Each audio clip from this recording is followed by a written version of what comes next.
Hello everyone, welcome back to my YouTube channel. आज हम discuss करने वाले हैं NBHM 2007 के पेपर को और आज का जो हमारा टॉपिक होने वाला है वो है नॉर्मल सब ग्रुप्स।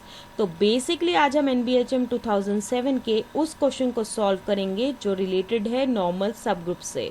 तो चलिए स्टार्ट करते हैं आज की वीडियो को।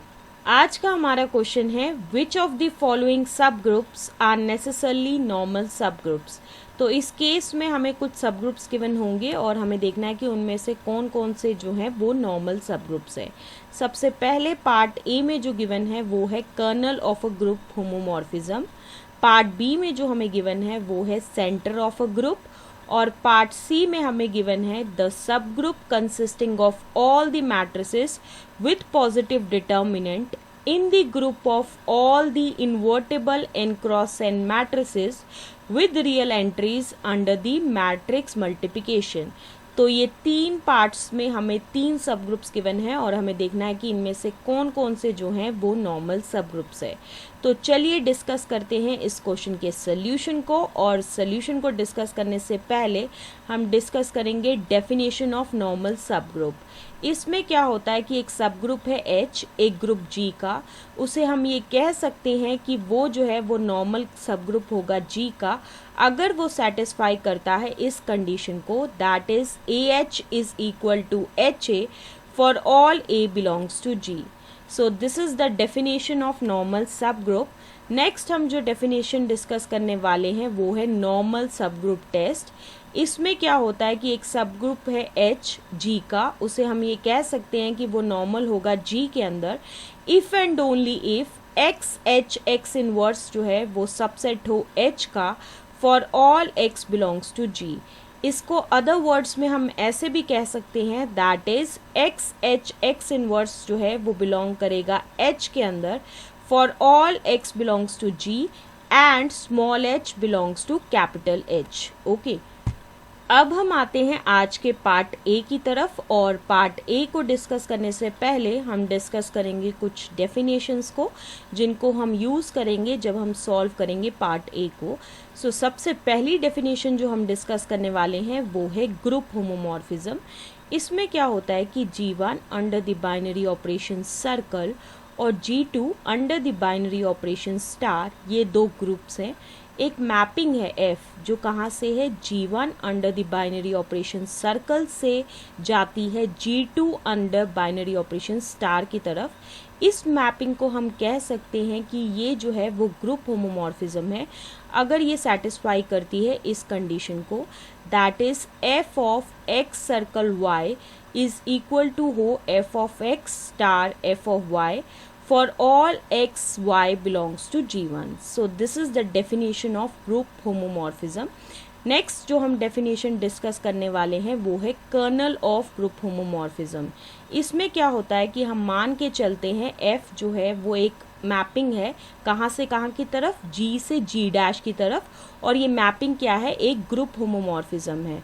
तो जब भी हमें kernel of a group homomorphism को डिफाइन करना होता है तो उसे हम डिनोट करते हैं बाय कर ऑफ F, और इसको डिफाइन किया जाता है इस तरीके से, that is ker of F is equal to होगा, इसमें वो सारे X बिलोंग कर रहे हैं G के, such that F of X is equal to E dash के बराबर, जहाँ पे E डैश जो है वो बिलोंग कर रहा है G डैश के अंदर, और ये बेसिकली जो है वो आइडेंटिटी एलिमेंट है G डैश का।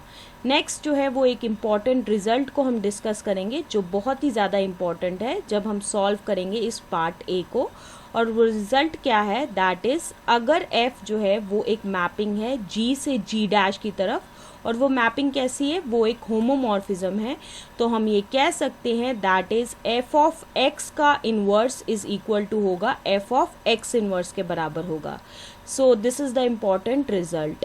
अब हम आते हैं पार्ट ए की तरफ, और पार्ट ए में क्या करेंगे, हम मान के चलेंगे F जो है वो G से G डैश की तरफ एक होमोमॉर्फिज्म है, और कर ऑफ F जो है इसमें वो सारे X बिलोंग कर रहे हैं G के, such that F of X is equal to E dash के बराबर।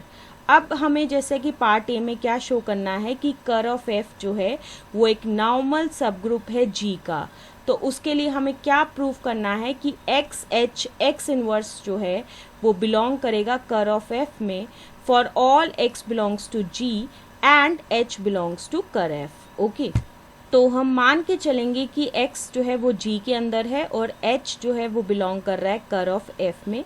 अगर h जो है वो कर ऑफ f में बिलोंग कर रहा है तो इसका क्या मतलब है कि f ऑफ h जो है वो इक्वल टू e डैश के बराबर होगा, जहाँ पे e डैश जो है वो आइडेंटिटी एलिमेंट है g डैश का। नेक्स्ट हम कंसिडर करने वाले हैं f of x h x inverse which is equal to होगा f of x into f of h into f of x inverse, क्योंकि f जो है वो एक होमोमॉर्फिज्म है। सो यहाँ से ये चीज़ आएगी। So which is further equal to होगा f of x into e dash into f of x inverse which is equal to होगा f of x into f of x inverse which is further equal to होगा f of x into f of x का whole inverse and which is equal to होगा e dash के बराबर, क्योंकि f of x और f of x का whole inverse जो है वो बिलोंग कर रहा है g डैश के अंदर। सो इससे क्या मिलेगा कि f of x into f of x का होल इनवर्स जो है वो इक्वल टू ई डैश के बराबर होगा और वो बिलोंग करेगा g डैश के अंदर। सो यहाँ से हमें क्या मिला कि f of x h x inverse जो है वो इक्वल टू है ई डैश के बराबर। So which further implies that x h x inverse जो है वो बिलोंग कर रहा है कर ऑफ f के अंदर। सो देयरफॉर कर of f is a normal सब ग्रुप ऑफ g। तो इसी वजह से जो है हमारा ऑप्शन ए जो है वो बिल्कुल सही है। अब हम आते हैं आज के पार्ट बी की तरफ, और पार्ट बी में जैसा कि जिक्र किया गया है सेंटर ऑफ अ ग्रुप का, तो सबसे पहले हम सेंटर ऑफ ग्रुप की जो है वो डेफिनेशन को डिस्कस करेंगे। तो इस केस में हम मान के चलेंगे जी जो है वो एक ग्रुप है, तो सेंटर ऑफ जी को जो है हम जर्नली डिनोट करते हैं बाय जेड जी से, और इसको इस तरीके से डिफाइन किया जाता है that is Z G is equal to, इसमें वो सारे जेड बिलोंग कर रहे हैं जी के अंदर, such that X Z is equal to Z X for all x belongs to G. So this is the definition of centre of a group. Next हम क्या करेंगे, as per the part B one हमें क्या prove करना है कि Z जी जो है वो एक नॉर्मल सब ग्रुप है जी का। उसके लिए बेसिकली हमें क्या प्रूव करना पड़ेगा कि एक्स एच एक्स इनवर्स जो है वो बिलोंग कर रहा है जेड जी के अंदर for all x belongs to G and H belongs to Z G. तो उसके लिए हम क्या करेंगे, हम मान के चलेंगे कि x जो है वो बिलोंग कर रहा है g के अंदर और h जो है वो zg के अंदर बिलोंग कर रहा है। तो अगर h जो है वो zg के अंदर है तो इसका क्या मतलब है कि hx इज इक्वल टू होगा xh के बराबर for all x belongs to g as per the definition of centre of a group. अब हम क्या कंसिडर करने वाले हैं, एक्स एच एक्स इनवर्स को कंसिडर करेंगे विच इज़ इक्वल टू होगा h into X X inverse which is equal to होगा h into E and which is further equal to होगा h के बराबर। तो ये क्लियरली बिलोंग कर रहा है ZG के अंदर। So which further implies that x H x inverse जो है वो बिलोंग करेगा ZG के अंदर। सो यहाँ से क्या मिला हमें कि ZG जो है वो नॉर्मल सब ग्रुप है G का। तो इसी वजह से जो है हमारा ऑप्शन बी जो है वो बिल्कुल सही है। अब हम आते हैं आज के पार्ट सी की तरफ, और पार्ट सी में जो है हम मान के चलेंगे G जो है वो एक ग्रुप है of all the invertible n cross n matrices with real entries under matrix multiplication which is equal to होगा, इसमें वो सारे A बिलोंग कर रहे हैं MNR में such that determinant of A जो है वो not equal to 0 के बराबर हो। और साथ ही साथ हम मान के चलेंगे कि H जो है वो एक सब ग्रुप है consisting of all the matrices with positive determinant in G। इसका क्या मतलब है, it is equal to होगा वो सारे B belongs to G such that determinant of B जो है वो greater than 0 हो। एज पर पार्ट सी हमें इसमें क्या प्रूव करना है कि H जो है वो एक नॉर्मल सब ग्रुप है G का।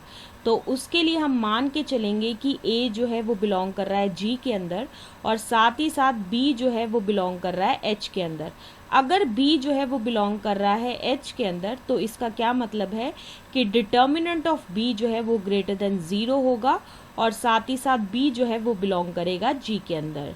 Now next we are going to consider that determinant of A B A inverse का, विच इज इक्वल टू होगा determinant of A into determinant of B into determinant of A inverse. ये कहाँ से आया? By the property of determinant, that is determinant of A B is equal to होगा determinant of A into determinant of B, which is further equal to होगा determinant of A into determinant of B into 1 divided by determinant of A, क्योंकि determinant of A inverse जो है वो बराबर होता है 1 divided by determinant of A के। so which is further equal to होगा determinant of B के बराबर, और determinant of B जो है वो greater than 0 है। सो यहाँ से हमें क्या मिला कि determinant of A B A inverse जो है वो ग्रेटर देन 0 है, और साथ ही साथ ए बी ए इनवर्स जो है वो बिलोंग कर रहा है जी के अंदर, क्योंकि जी जो है वो एक ग्रुप है अंडर मैट्रिक्स मल्टीप्लिकेशन। तो इससे क्या मिला हमें कि क्लोजर प्रॉपर्टी जो है वो होल्ड करती है जी के अंदर। So which further implies that A B A inverse जो है वो बिलोंग करेगा एच के अंदर। सो देयरफॉर एच जो है वो एक नॉर्मल सब ग्रुप है जी का। तो इसी वजह से जो है ऑप्शन सी जो है वो हमारा बिल्कुल सही है, और इस क्वेश्चन का जो आंसर होगा वो होगा A B and C. So this is the explanation to this particular question, and with the explanation of this question, this is the end of this video. See you soon in next video.